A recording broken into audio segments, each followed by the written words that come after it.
Okay. MaNa versus Zippy. He's a fan of Sarah, but he's Protoss.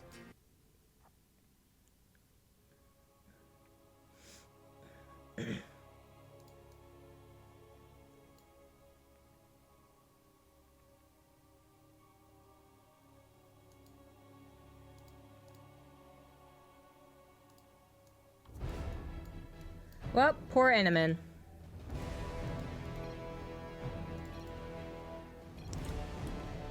If this was, you know... Well, actually, no, poor Enemin. I don't like him. It's just gonna get dropped. Yeah. The bottom right as the blue Protoss, it is MaNa. In the top left is the yellow Protoss, it is Zippy. I'll be right back.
Okay.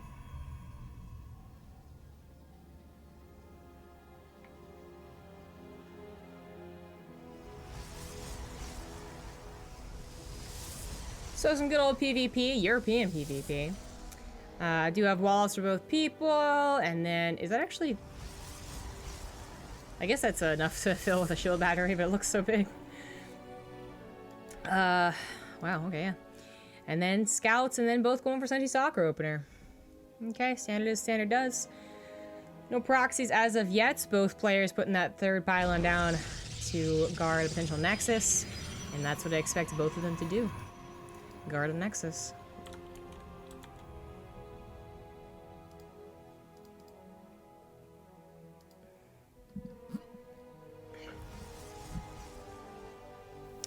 Ow.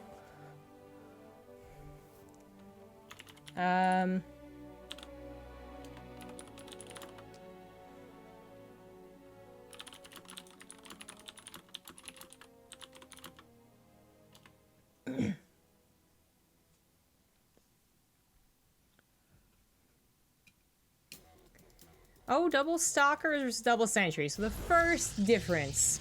Next is also a little bit faster for Zippy, getting a little bit less expensive units out. Makes sense. Robo going to be faster as well. And that'd be more of an important note into the double sentry here. Yeah, I didn't misread that. So, I mean, getting to roughly the same composition, but in different ways. And yeah, different timings on the Robo, which is, I mean, if they're both doing pretty much the same thing, there's no timings to be hit, there's no weaknesses to be abused, then the timing of 30 seconds is not that important. Not even 30 seconds. A little bit less, probably. Lose Phoenix for both players. You get the full scout. Sometimes you can catch it, you know where it usually comes in from, and you catch it and you kill it, and that leaves the other Protoss a bit more in the dark, and sometimes that is important because it's actually a third gateway and they're about to attack you, and sometimes it doesn't actually mean anything. But I would say that besides any aggression that could be on the way, which you would send another Hallucinant Phoenix out, yeah, there you go, eventually anyways, and you would want it to go kind of in the direction of a potential attack. You would also be scouting for, I think, the option of like Twilight Council versus Robo versus Forge timings, which couldn't tell you if that gives you a specific timing of an attack, but it would give you greater knowledge as to what you would expect in said attack. So is it +1 and they attack you? Okay, sure, whatever. Is that a thing? Sure. Is it charge and they attack you? Is it Archons? They're both going to be getting to the same thing. We know that much. PvP is potentially at an unfortunate state right now. where, you know, there are some games that are really fun and exciting and just like really silly too, proxy on attack on attack, and there's also some games where both people do the same thing, because ultimately there's not many options for composition in this. We see some players maybe get like a blink opener, but if you're not going to have those weirder games where one person proxies a Stargate versus another person, you know, hiding a dark shrine, they're both going to get to charge Immortal +1 and then +2 probably for the attack.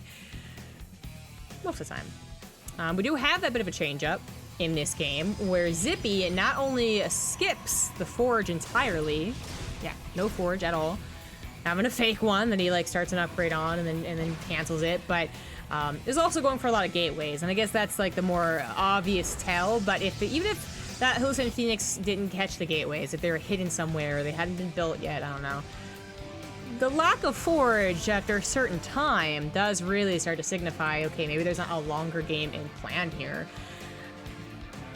But this is going to be a good timing. The +1 could be done, I think, if, well, Zippy first has to walk across the map, which is a Thunderbird's large map, especially with the windiness. Still has another warp in, or maybe even 2 before he really wants to push in. And MaNa could chrono out this +1, but I think even more importantly, he wants to get the Archons out in the field, so maybe chronoing the gateways will be the best option. And he already saw the attack was on the way with how many gateways there were. He probably will eventually have that +1 attack, but he most importantly has a Warp Prism with Immortals and a couple of shield batteries, a couple of cannons, which the Forge, not only a macro sign, right, but also great to helping out with the defense sometimes. Good force field. Certainly a weakness of this attack from Zippy would be its lack of Archons, which again, if it was a macro game, he'd be going into. And MaNa is definitely abusing that with the initial sentries he had. They just had so much energy, they were able to completely wall that off. But here comes the actual attack. Micro on the Warp Prism will be important here. Zealot's actually taking so much time on a cannon. Archon doing such a fantastic job getting their splash damage in on those Zealots that were all types of choked up right here. And that's exactly how MaNa wanted to have that happen, with +1 attack, by the way. Warp Prism comes forward for Zippy, will help out with a micro as well, but MaNa still with the defender's advantage here, could even pull a couple of probes to sacrifice if he needed to, which he does not. Third shield battery finishes up here with full energy, and will be the nice little kicker there. That will clinch this victory for MaNa. GG.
Nice little game number 1 there. Pretty straightforward though. MaNa just doing the typical PvP things to get a victory there. I think one of the annoying things about PvP for the players is that if you are talking more about maybe like the Korean style, where it's usually a lot more aggressive in general, but also talking about tons of proxies, patience is in there, blinking where he shouldn't be type stuff, you do get the frustration of just like, okay, I did everything correctly, I played a very safe opener, and I didn't scout that one section of the map, or I didn't see the army move out, and then I wasn't in a concave, or whatever, right? It can be kind of annoying. I was waiting for my Hallucinating Phoenix, but he proxied the Stargate literally right next to me, so I still got damage done, you know, whatever. But if it's gonna be pretty passive like that, I don't know exactly what Zippy was supposed to do to make that more effective, right? Because no one well, I don't want to say no one really stops hallucinating Phoenix, but what we see in a more passive macro-oriented game, when they're both going to go for 3 sentries, we do see a lot of just consistent hallucinated Phoenix. They want to see where the army is. They want to see what order of technology comes out, or a lack of technology, as was the last case. And I'm not sure how Zippy hides that build or makes it potent enough that even if he didn't hide it, it would be good. Now, maybe the thing is that MaNa was actually just like super well timed on it.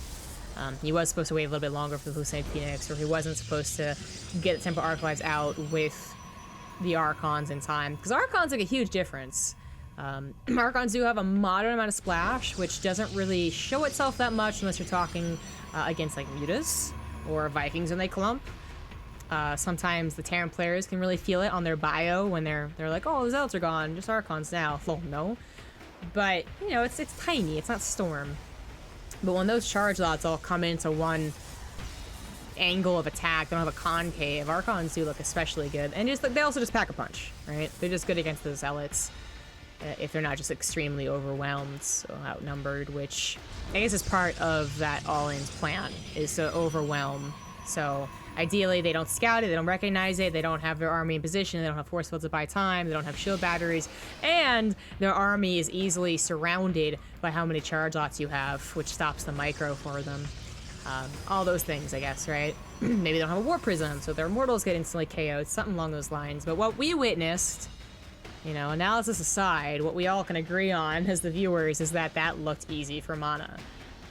Just bought a little time, got his structures up, and was able to take care of it without having to pull the probes, without having to micro his heart out with his last immortal. It looked kind of easy. So what is Zippy's plan this time? So following up with the 2 sentries immediately. Did he do that last time? Or was that MaNa? Whatever. They both got the 3 sentries eventually. MaNa, though, not getting the 3 sentries. Did not open up with the Stalker Adept. Or Stalker Sentry, sorry. He opened up with Adept, which have been trying to do some damage here. They're going to go after the Sentries. Now they've been denied access to the main base, but can't even do that as defensive force fields come down. Now that will drain all of the energy off of a Sentry, and actually does get the 1 kill there. This one's going to take a little bit of hull damage, but not die. 2 more Depths, however, coming in, looking for the Sentries. They're going to grab that one. Nothing else you can really do. The Sentries have tickle damage, and they're mostly used for, well, force fields or Hallucinate Phoenix, and now they're not even here. Shield battery is forced to finish. No probe was there to put another one down as the Adept are trying to float in here. And while there was, I think, a Hallucinate Phoenix on this side of the map that did scout the Stargate, Zippy is significantly down in that army count. Finally warping in a couple extra Stalkers, but they are actually locked out of their own base, and the Oracle is coming across the map. Should be fine. Timing works out still okay here for MaNa. But now the trick is with an Adept still alive and more Adepts could be coming across the map. The Natural is potentially weak to an attack as well. Zippy was aware of that, I think, and that's why his army was kind of just here. He wanted to be able to either get the Adept or get the Oracle or help out against both, perhaps, if they both teamed up, and instead is just missing the timings ever so slightly. He doesn't have 6 Stalkers to put, you know, 3 in each base. Now it's recently up to 4. Depth even gets in the main base, and that's 6 probes killed in total. Army killed, expensive army killed, 100 gas from each one of those sentries.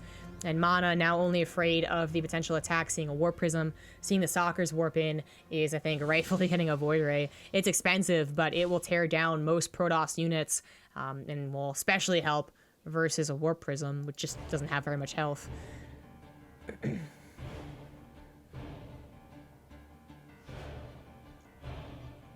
Okay, don't need a Void Ray if the Stalkers catch the Warp Prism. MaNa is just styling on this kid.